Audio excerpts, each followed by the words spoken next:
6 প্রকার শিক্ষা দিয়েছেন রাসূল সাল্লাল্লাহু আলাইহি ওয়াসাল্লাম। ইস্তেগফার, ক্ষমা প্রার্থনা যে কোনো উপযুক্ত শব্দেই করা যায়। ইয়া আল্লাহ, আমাকে ক্ষমা করে দিন, এমনটা বলে দোয়া করলেও কিন্তু ইস্তেগফার আদায় হয়ে যাবে।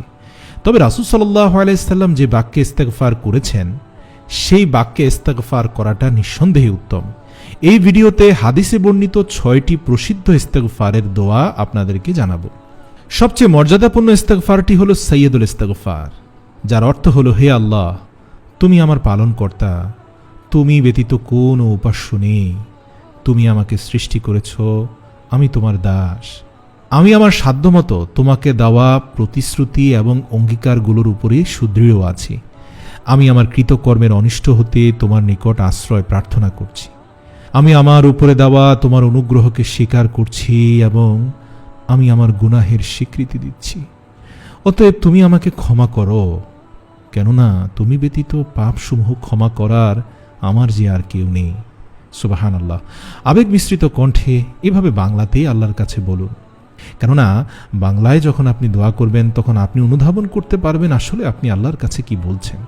রাসূল সাল্লাল্লাহু আলাইহি সাল্লাম বলেন, যে ব্যক্তি দৃঢ় বিশ্বাসের সাথে এই দোয়া পাঠ করবে, দিনে পাঠ করে রাতে মারা গেলে কিংবা রাতে পাঠ করে দিনে মারা গেলে সে জান্নাতি হবে। সহিহ বুখারী 6306 নম্বর হাদিস। এছাড়া আমরা পড়তে পারি সুবহানাল্লাহি বিহামদিহি আস্তাগফিরুল্লাহ ওয়া আতুবু ইলাইহি। অর্থ, আমি আল্লাহ তাআলার প্রশংসা সহকারে তার পবিত্রতা বর্ণনা করছি, আমি আল্লাহর কাছে ক্ষমা চাচ্ছি এবং তার কাছে তওবা করছি।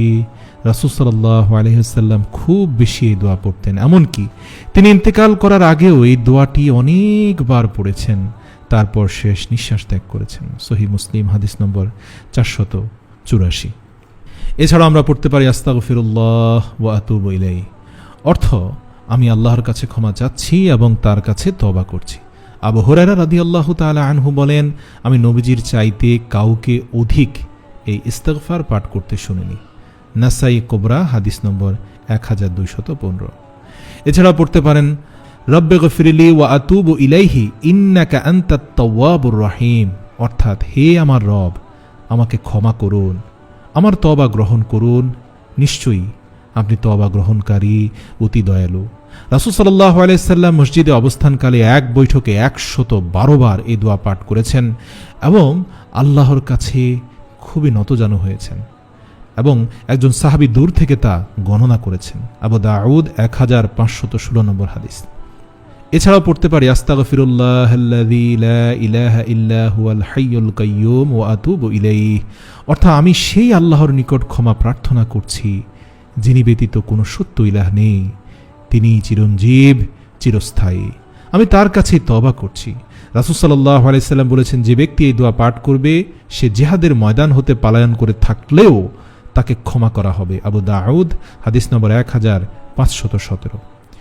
এছাড়াও আমরা পড়তে পারি শুধুমাত্র আস্তাগফিরুল্লাহ আস্তাগফিরুল্লাহ আস্তাগফিরুল্লাহ। সংক্ষেপে এটি হচ্ছে শ্রেষ্ঠ ইস্তেগফার। অর্থাৎ, আমি আল্লাহর কাছে ক্ষমা প্রার্থনা করছি, আমি আল্লাহর কাছে ক্ষমা প্রার্থনা করছি।